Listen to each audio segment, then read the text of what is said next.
Hello students, कैसे हैं आप लोग। आज मैं बीए भूगोल प्रतिष्ठा बीए पार्ट 1 पेपर 2 के इकाई 1 से एक चैप्टर लाया हूँ जिसका नाम है एशिया की प्राकृतिक वनस्पति। यह बहुत ही महत्वपूर्ण चैप्टर है। इस वीडियो को बनाने के लिए जिस पुस्तक का आधार लिया गया है उसका नाम है एशिया का भूगोल, एसपीपीडी पब्लिकेशन। लेखक हैं डॉक्टर चतुर्भुज मौर्य। और इसके अलावा इंटरनेट का भी सहारा लिया गया है। अंत तक बने रहिए इस वीडियो में, अच्छा लगेगा। प्राकृतिक वनस्पति का मतलब यह होता है कि जो वनस्पतियाँ बिना किसी बाहरी सहायता के उगती हैं या बिना किसी मानवीय सहायता के उगती हैं। मतलब यह कि यह जलवायु से सीधे सीधे प्रभावित होती हैं।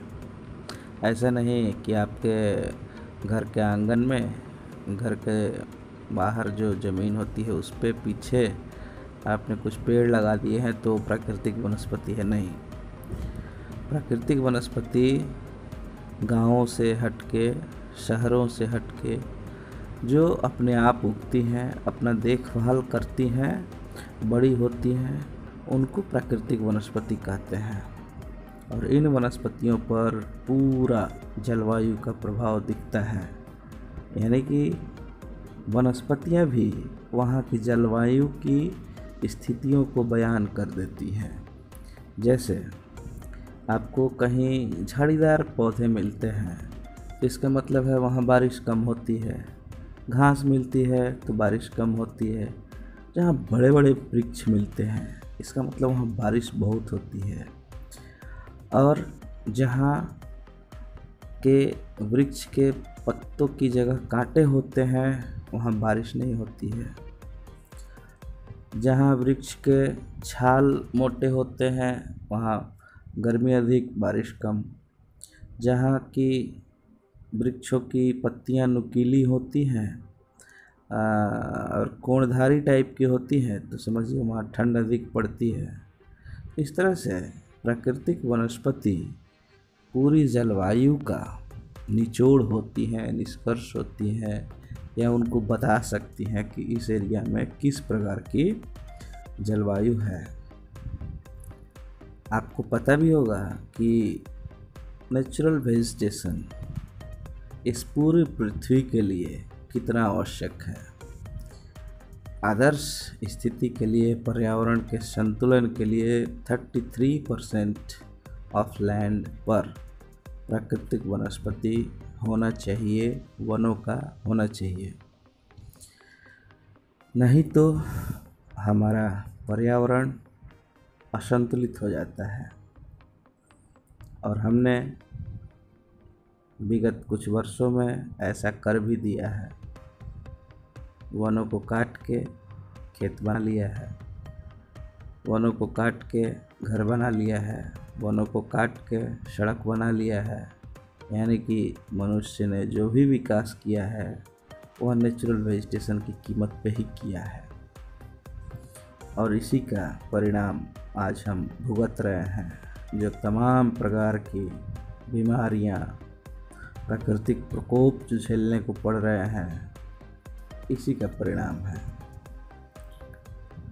तो एशिया की प्राकृतिक वनस्पति के बारे में देखते हैं। यहाँ झाड़ियाँ भी मिलती हैं, वृक्ष भी मिलते हैं, घास के मैदान भी मिलते हैं और मरुस्थल की झाड़ियाँ भी हैं। वृक्षों की आकृति, आकार, प्रकार, रंग, रूप, सघनता, विरलता एशिया में मिलने वाली जलवायु, मिट्टी एवं धरातल की विभिन्न दशाओं पर आधारित है। कोणधारी वन, पतझड़ वन और सदाबहार वन एशिया में मिलते हैं। विषुवत रेखा से ध्रुव की ओर हम चले हैं तो विषुवत रेखा के पास सदाबहार वन मिलेंगे क्योंकि बारिश अधिक होती है। उसके थोड़ा ऊपर चले हैं तो आपको मानसूनी वन मिलेगा जो एक मौसम में पत्ती गिराते हैं। उसके ऊपर हम लोग चले हैं तो कोणधारी वन मिलेगा, यानी कि ऊंचाई पे, पर्वतों पे या फिर ध्रुवीय प्रदेशों में, क्योंकि वहाँ बर्फ़ से बचने के लिए वृक्षों ने अपने आप को कोणधारी बना लिया है, नुकीली पत्ती वाला बना लिया है। एशिया के 26% भूभाग पर वन है, जो पूरे विश्व के वनों का 13% है।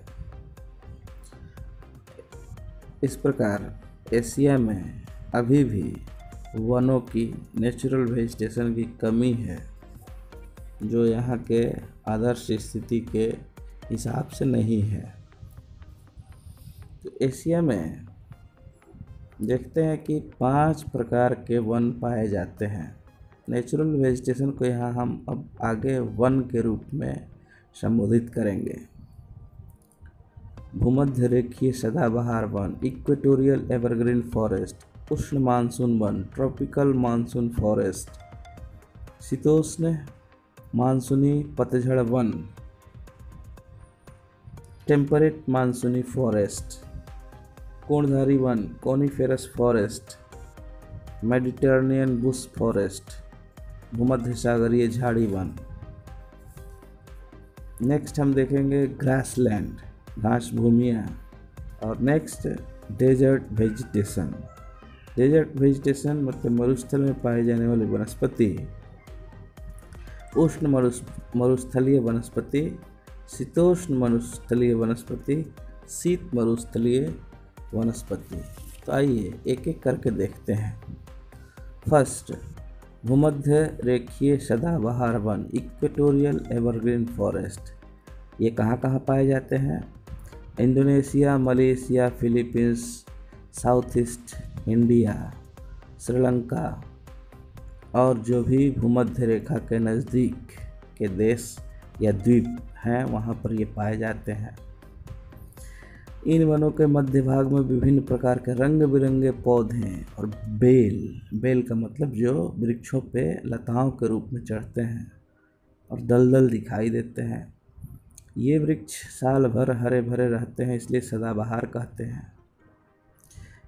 प्रमुख वृक्ष हैं महोगनी, गटापार्चा, नारियल, रबड़ ताड़, बांस, बेत, सिनकोना, रोजवुड।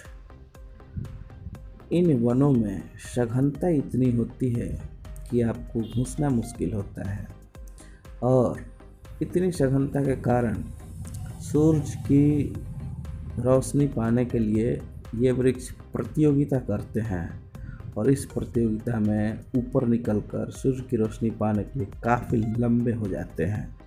इनकी लकड़ियाँ काफ़ी कठोर होती हैं, इसलिए आर्थिक दृष्टि से महत्व कम होता है। लेकिन कुछ औषधीय पौधे इनमें होते हैं, जैसे सिनकोना, जिससे कि कुनैन तैयार की जाती है, मलेरिया की दवा। नारियल भी बहुत ही महत्वपूर्ण वृक्ष है इस क्षेत्र का। नारियल का तेल, नारियल की गिरी और नारियल का पानी आप लोग पीते हैं, मज़ा आता होगा। इसके अलावा रबड़ भी इसी क्षेत्र में पाया जाता है, वही रबर जिससे आप लोग पेंसिल से लिख के मिटाते थे। और रबर के तो बहुत सारे प्रयोग हैं, यूज़ हैं। तो ये सभी भूमध्य रेखीय सदाबहार वनों से ही मिलते हैं। नेक्स्ट देखेंगे ट्रॉपिकल मानसून फॉरेस्ट। कहाँ कहाँ पाया जाता है मानसूनी one? Bharat, Pakistan, Myanmar, Laos, Cambodia, Thailand, दक्षिण चीन। जहाँ भी मानसूनी जलवायु का प्रभाव है वहाँ पे मानसून वन पाए जाते हैं। वर्षा 200 सेंटीमीटर से अधिक यहाँ सदाबहार मानसूनी वन मिलेंगे, और जहाँ वर्षा 100 से 200 सेंटीमीटर होगी वहाँ पर सदाबहार नहीं, पतझड़ मानसूनी वन मिलेंगे। सदाबहार मानसूनी वन के प्रमुख वृक्ष सिनकोना, महोगनी, रबड़, बांस, नारियल। और 100 से 200 वाले में मानसूनी पतझड़ वन में साल, सागौन, शीशम, आम, जामुन, नीम, फरास, इमली। इनके पत्ते साल में एक बार जरूर गिरते हैं। जिन भागों में वर्षा 50 से 100 सेंटीमीटर होती है वहाँ उष्णकटिबंधीय घास के मैदान, खेजड़ा, बबूल, कीकर आदि मिलते हैं। और जहाँ 50 सेंटीमीटर से कम बारिश होती है वहाँ कटीली झाड़ियाँ, टेटी, बेर, खजूर मिलेंगे। और जहाँ वर्षा बहुत ही कम होता है वहाँ कटीले झाड़ी के सिवा कुछ भी नहीं मिलेगा। मानसूनी वनों का आर्थिक महत्व बहुत अधिक है क्योंकि इन वनों में आम, जामुन, आंवला जैसे फल भी प्राप्त किए जाते हैं। हालांकि इनकी लकड़ियां कठोर होती हैं इसलिए फर्नीचर में ज़्यादा उपयोग नहीं होता है। शीतोष्ण मानसूनी पतझड़ वन, टेम्परेट मानसूनी फॉरेस्ट, एशिया महाद्वीप के समशीतोष्ण भागों में स्थित शीतोष्ण मानसूनी जलवायु वाले प्रदेशों में, जिनमें उत्तरी चीन, मंचूरिया, कोरिया, जापान आदि हैं, शीतोष्ण पतझड़ वन पाए जाते हैं। अब शब्द पकड़िए आप लोग, शीतोष्ण, वहाँ शीत भी है, उष्ण भी है, माने थोड़ी ठंडी भी है, थोड़ी गर्मी भी है। पतझड़ यानी कि पत्ता झड़ता है, लेकिन ऐसा नहीं है, ये एक गर्मी के पहले सीजन में ही झड़ता है। इनकी पत्तियां नुकीली और चौड़ी होती हैं। प्रमुख वृक्ष हैं बबूल, मेपल, कपूर, लारेल, तुंग, शहतूत, तारपीन का तेल वाला भी वृक्ष यहाँ पाया जाता है। इनका आर्थिक महत्व बहुत अधिक है। इन वनों को काटकर कृषि भूमि प्राप्त की जा रही है जिससे पर्यावरण संतुलन बढ़ रहा है। शहतूत के वृक्ष जापान और चीन में रेशम के उद्देश्य से उगाए जाते हैं और तुंग वृक्ष से तेल प्राप्त किया जाता है जिससे औषधियाँ बनती हैं। तो इनके सभी वृक्ष बहुत ही उपयोगी हैं। नेक्स्ट है कॉनिफेरस फॉरेस्ट, कोणधारी वन। कोणधारी में कोण भी है, यानी कि जो बर्फ पड़ेगा उसको, यदि बरगद का पेड़ है तो संभालते संभालते झुक जाएगा, टूट जाएगा। इसलिए ध्रुवीय भागों के नज़दीकी क्षेत्रों में कोणधारी वन होते हैं कि बर्फ गिरा और तुरंत से नीचे चला गया। इस तरह के शीतोष्ण प्रदेश में यूराल प्रदेश से लेकर प्रशांत महासागर तक नुकीली पत्ती वाले सदाबहार वनों का क्षेत्र है जिसे टाइगा फॉरेस्ट कहते हैं। टाइगा आप लोग याद रखिए कि ध्रुवीय प्रदेश से थोड़ा नीचे वाले क्षेत्र टाइगा होते हैं। इसमें प्रमुख रूप से साइबेरिया का प्रदेश है, रूस में है। यहाँ कठोर सर्दी और वर्षा बहुत कम होती है। शीत एवं बर्फ से रक्षा के लिए इनकी पत्तियां नुकीली हो जाती हैं तथा अधिक वाष्पीकरण से बचने के लिए इनके तले एवं डालियां चिकनी और मोटी होती हैं।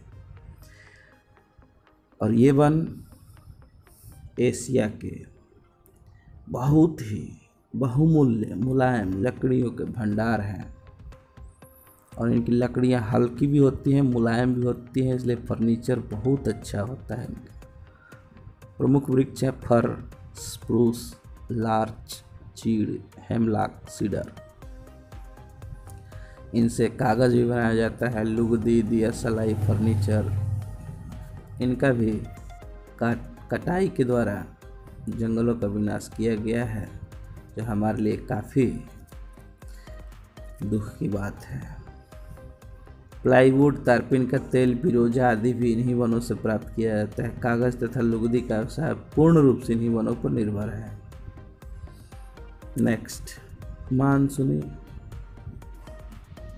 नेक्स्ट भूमध्य सागरीय झाड़ी वन, मेडिटेरेनियन बुश फॉरेस्ट। ये कहाँ पाए जाते हैं देख लीजिए, दक्षिण पश्चिम एशिया के भूमध्य सागरीय जलवायु प्रदेशों में झाड़ी वन Turkey, Syria, Jordan, Israel, Lebanon, Cyprus द्वीप में पाए जाते हैं।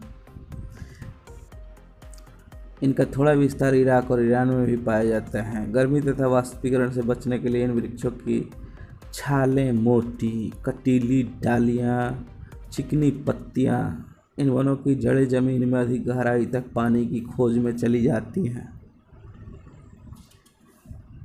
यहाँ ज़्यादातर रसदार फल पाए जाते हैं। इसके अलावा बेल और झाड़ी कुंज भी मिलते हैं। प्रमुख वृक्ष नींबू, नारंगी, माल्टा, अंजीर, जैतून, अखरोट, कार्क, नारियल। तेल प्राप्त करने के लिए जैतून, शराब बनाने के लिए नारंगी, माल्टा तथा अंगूर एवं किशमिश तथा मुनक्का प्राप्त करने के लिए अंगूरों का अधिक महत्व है। अखरोट वृक्ष का महत्व सूखी मेवा, अंगूर, शराब। यहाँ पशुपालन भी होता है। खानाबदोश जातियाँ भेड़ बकरियों को लेकर इधर उधर घूमती रहती हैं। अब आगे देखेंगे कि घास के मैदान एशिया में कहाँ कहाँ पर है, क्योंकि ये भी नेचुरल वेजिटेशन ही है, क्योंकि घासों को उगाते नहीं है, अपने आप उगते हैं, इसलिए नेचुरल वेजिटेशन की श्रेणी में आते हैं। ये एशिया के मध्य अक्षांशीय भागों में कैस्पियन सागर के उत्तरी भाग से लेकर बैकाल झील के पश्चिमी तट तक शीतोष्ण घास के मैदान पाए जाते हैं, जिनको हम लोग स्टेपीज कहते हैं। इनका विस्तार दक्षिण पश्चिम साइबेरिया के कजाकिस्तान तथा किर्गिज़स्तान प्रदेशों में प्रमुख रूप से हुआ है। यहाँ ग्रीष्म ऋतु की भीषण गर्मी, साधारण वर्षा, शरद ऋतु का न्यूनतम तापमान तथा हल्की मिट्टी के कारण वृक्ष नहीं उगते बल्कि घास उगते हैं। कोमल और छोटी गुच्छेदार घास। ये समुद्र तट से काफ़ी दूर हैं और एशिया के मध्य भागों में हैं। इन क्षेत्रों में निवास करने वाले पशुपालक बंजारे होते हैं, जो पानी की तलाश में और घास की तलाश में घूमते फिरते हैं। नेक्स्ट, डेजर्ट वेजिटेशन, मरुस्थलीय वनस्पति। मरुस्थल का मतलब मरा हुआ स्थल, जहाँ बारिश नहीं होती है, जहाँ वृक्ष नहीं होते हैं, जहाँ जीव जंतु नहीं होते हैं, वहाँ भी वनस्पति होती है। कैसी वनस्पति? प्रकृति ने वहाँ झाड़ियाँ बनाई है, छोटी छोटी झाड़ियाँ, कटीली झाड़ियाँ। तो इसमें 3 प्रकार के वनस्पति हैं। ट्रॉपिकल डेजर्ट फॉरेस्ट, उष्ण मरुस्थलीय वनस्पति। एशिया के दक्षिण पश्चिम भाग में उष्ण मरुस्थलीय वनस्पति पाई जाती है। अरब से लेकर इराक, ईरान, अफगानिस्तान, बलूचिस्तान, सिंध तथा थार प्रदेश तक नमी एवं वर्षा का अभाव बिल्कुल भी है। यहाँ पर बारिश नहीं होती है। उच्च तापमान तथा शुष्क मौसम के कारण यहाँ कटीली झाड़ियाँ, बबूल, सूखी घास तथा खजूर के अलावा कुछ भी नहीं मिलता है। नेक्स्ट, टेम्परेट मरुस्थलीय डेजर्ट वेजिटेशन, शीतोष्ण मरुस्थलीय वनस्पति। एशिया के मध्य भागों में शीतोष्ण मरुस्थलीय क्षेत्र हैं, जैसे मंगोलिया, तिब्बत तथा तुर्किस्तान के पठारी भागों में। यहाँ वर्षा की कमी है, शुष्क घास हैं, कटीली झाड़ियाँ हैं और कुछ भी नहीं। नेक्स्ट, ट्रॉपिकल डेजर्ट फॉरेस्ट ए वेजिटेशन, शीत मरुस्थलीय वनस्पति। एशिया के शीत मरुस्थल उत्तरी ध्रुवीय क्षेत्र के टुंड्रा प्रदेश में फैले हुए हैं। कठोर शीत यानी कि भयानक सर्दी, ठंडी हवाएं, बर्फीले तूफान तथा वर्षा के अभाव के कारण यहाँ कुछ भी नहीं होता है। ग्रीष्म ऋतु में उगने वाले रंग बिरंगे फूल वाले पौधों को छोड़कर काई तथा लीचेन मॉस के अतिरिक्त कुछ भी नहीं है। तो इस प्रकार हम लोग एक बार क्विक रिवीजन लेते हैं। एशिया महाद्वीप की वनस्पति 3 भागों में है: झाड़ी, वन, घास। प्राकृतिक वनस्पति का मूल आधार वन। एशिया के 26% भागों पर वन, चौड़ी पत्ती वाले वन, कठोर लकड़ी के भंडार। एशिया महाद्वीप के उत्तर भाग में कोणधारी वन। एशिया महाद्वीप में 5 प्रकार के वन पाए जाते हैं: भूमध्य रेखीय सदाबहार वन, उष्ण मानसून वन, शीतोष्ण मानसूनी पतझड़ वन, कोणधारी वन, भूमध्य सागरीय वन। कोणधारी वन नुकीली पत्ती वाले सदाबहार वन होते हैं। साइबेरिया के वन प्रदेश में कोणधारी वन पाए जाते हैं। एशिया के घास के मैदान स्टेपीज के नाम से प्रसिद्ध है। शुष्क मौसम में घास की पत्तियां जल जाती हैं। दक्षिणी भागों में घास के मैदान अर्ध मरुस्थलीय भागों में बदल जाते हैं। एशिया के मरुस्थलीय वनस्पति 3 भागों में हैं, बांट सकते हैं। उष्ण मरुस्थलीय वनस्पति, शीतोष्ण मरुस्थलीय वनस्पति, शीत मरुस्थलीय वनस्पति। इस प्रकार एशिया की प्राकृतिक वनस्पति से एक महत्वपूर्ण प्रश्न परीक्षा में आता है, तो आप इस वीडियो को देखकर बुक्स से, इंटरनेट से और चाहे जहाँ से भी हो एक अच्छा नोट्स बनाने का प्रयास करें, परीक्षा में अच्छे से प्रेजेंट करें और अच्छे नंबर के हकदार बने। सभी शुभकामनाओं सहित धन्यवाद।